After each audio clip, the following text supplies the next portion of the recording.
Welcome to the fourth season of the Animal Highlight podcast. This is a very special season because it's the first season that's not being co-released with the Animal Turn podcast. As you know, most of the content to date has been segments of the Animal Turn and then featured on this podcast, but this season is being shown exclusively here on the Animal Highlight. This season is focused all on animals and waste, and it is super interesting. The co-host with me this season is Herre de Bondt. He's been a fellow with the Animal Turn since the middle of last year, and he's been absolutely amazing as a fellow. His 8-part series looks at 7 animals, and we finish off with a discussion about animals and waste. The animals we'll cover in this season include pigeons, worms, house finches, crabs, sea turtles, macaques, and wild boars. And as I said, we end off with the 8th episode doing a little bit of review where another team member, Shen, whose amazing sketches you've probably seen on the posters for the Animal Highlight, she joins us to talk through some of the key themes and ideas that emerge throughout this season.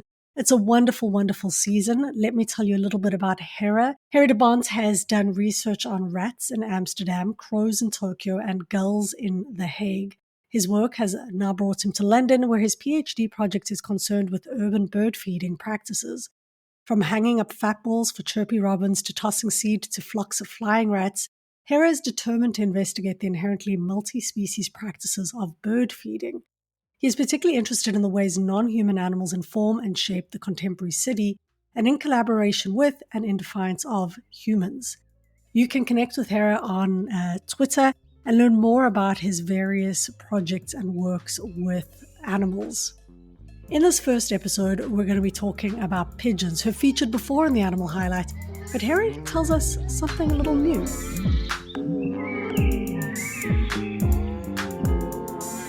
Hi, Herre. Welcome to the Animal Highlight. Thank you.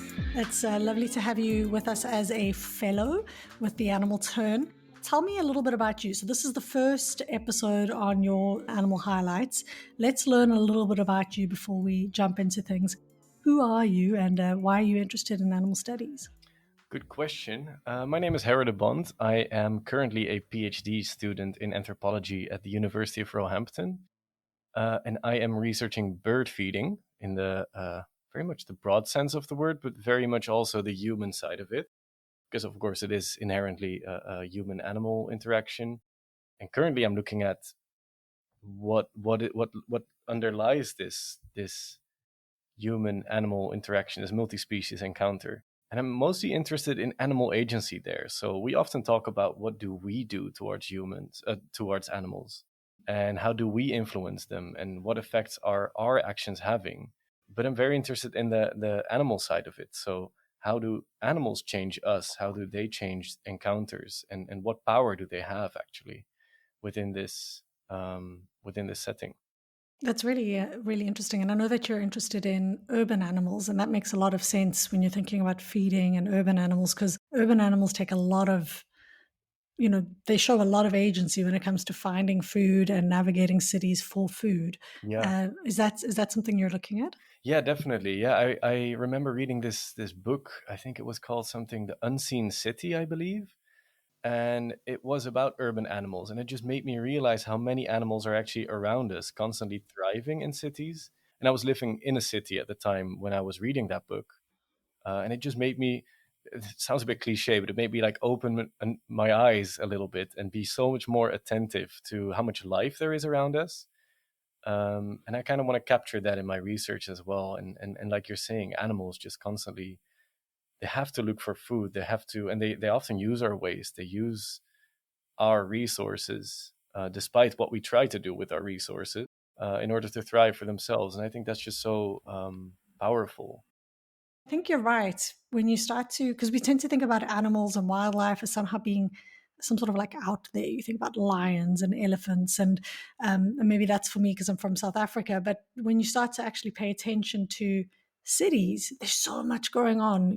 Foxes, pigeons, rats, insects. These are all really diverse ecologies. So I think looking at cities is really interesting. But another really important kind of dimension of the future of animal relations and possibly urban animal relations is waste. And I know that that's what you're going to be talking to us about over the course of your highlights. So tell me a little bit about animals and waste and why you wanted to look at that in this highlight. I think you just see waste everywhere in various kind of forms, and especially, like I said, urban animals fascinate me, and I think for them waste just so often becomes a way of life. Either to make their nests with it, to eat, to scavenge, to build things with, to navigate. Because I think waste for us often just gets this idea of like, oh, that doesn't matter anymore. And what I'm fascinated in is what do resources do after we're done with them, and how do they continue being relevant after they have basically served their use value for us. I think waste is also really interesting because it's a pretty like it's a signifier of many things, right? It creates hierarchies. You've also got waste can be thought of in terms of the commodities and the things we use and what's left after, like you said now, but you can also think about it as bodily processes. You can think about the types of waste animals eat, but also the types of waste they produce. Yeah, I think it's really, really exciting. So I'm looking forward to hearing what you come up with over the course of the animal highlights while you're here with us. But let's get into it. So, who are you going to be talking about today? Today, I'm going to be talking about pigeons and waste. Because most people focus on how pigeons create waste in the city, like you were saying. But I also want to instead focus on how urban waste impacts pigeons. When I was a child, my parents took me on a day trip to Amsterdam, and we visited a big square there where, like in many urban centers around the world, a large number of pigeons were just strutting around, looking for food, doing their thing. And for me, these weirdly tame and somewhat dopey looking birds were unremarkable. I mean, there was nothing really noteworthy about these pigeons. I mean, that they had feathers in various shades of gray, fleshy things above their beaks that just look like dried chewing gum. And the one thing that did catch my attention was their mangled looking feet. Mhm. Some of these pigeons were missing toes. Others had large masses of unnatural looking flesh. Some of them had no toes at all. And like many other people, I thought these birds were diseased and should be avoided. But I later learned that these pigeons weren't sick, but that they were being negatively impacted by a very specific kind of waste, which is what I'm going to focus on in today's animal highlight. Oh, interesting. Yeah, I've definitely noticed pigeons' feet and what you're speaking about here, like they hobble or they're missing some. Yeah, I've definitely noticed that. So what's the mystery waste?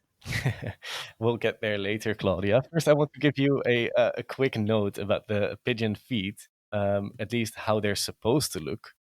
Because they have, if you ever, not many people, I guess, look closely at pigeon feet, but they have scales on their feet, much like the skin of reptiles.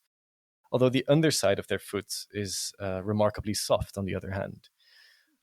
Their feet are red pinkish in color, and they are supposed to have four toes on each foot, of which three point forward and one points back, much like you would imagine a bird foot to look.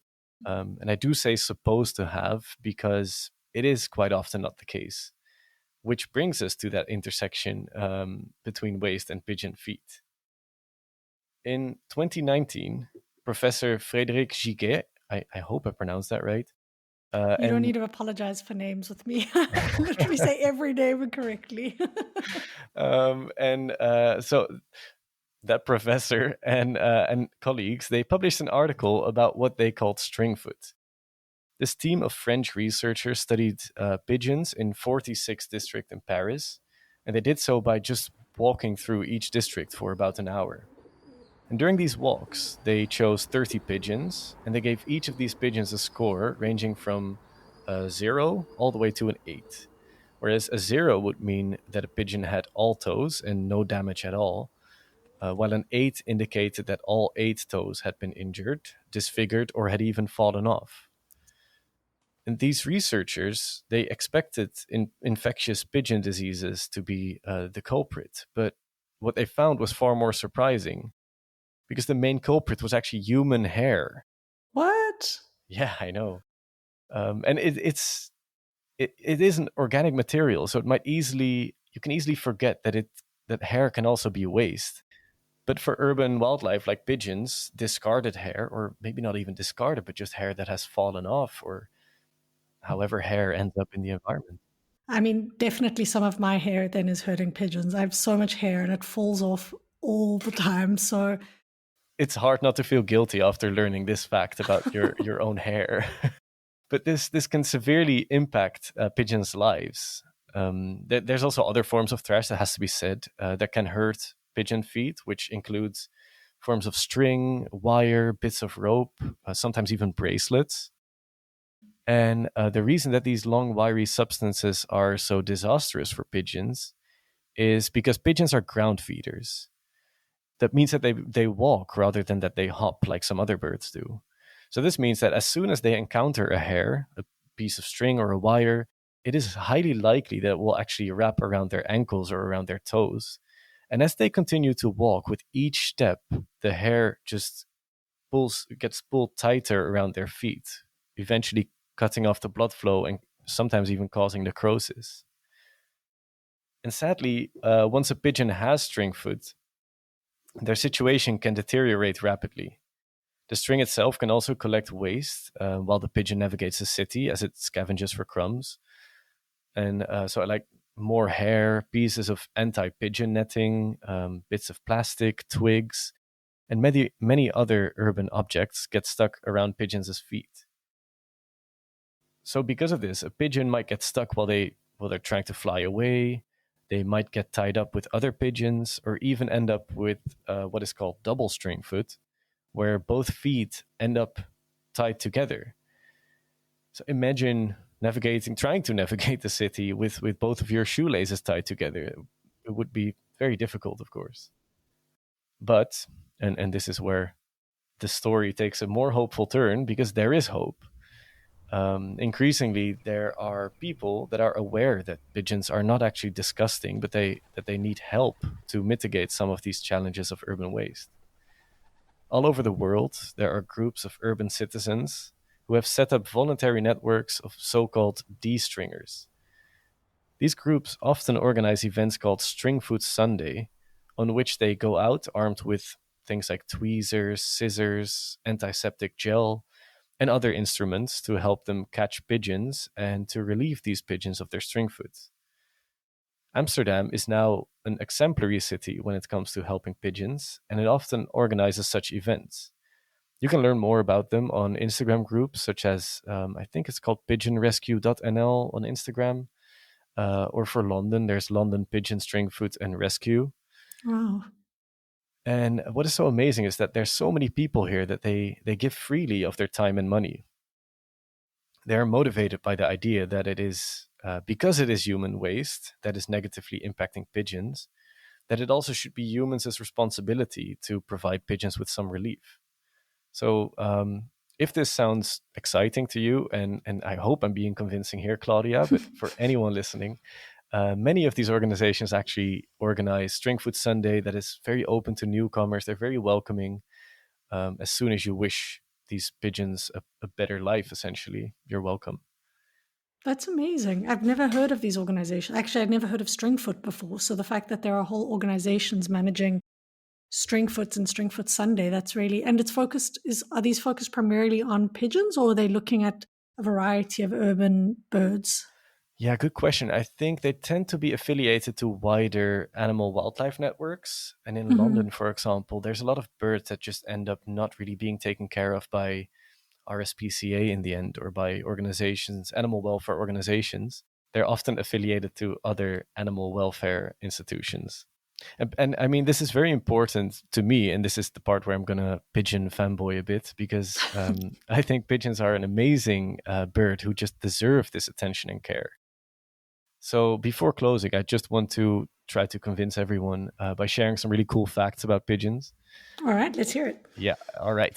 So, firstly, pigeons have remarkable homing capabilities, as I think we all know, as Mm-hmm. they can navigate hundreds of kilometers back home in nonstop flight. But they're also incredibly fast flyers, easily reaching 100 kilometers per hour. through which they regularly outfly birds of prey. They're also year-round breeders, and despite the fact that they're not mammals, they raise their large amount of babies on milk. This milk is not the milk like you would know from mammals, but it's the lining of the crop in their neck. And it contains so much protein that it would make many bodybuilders jealous, I'm sure. And as also was discussed in a previous animal highlights about pigeons, they're very smart. They not only recognize human faces, but they're also capable of distinguishing paintings by Monet from paintings made by Picasso.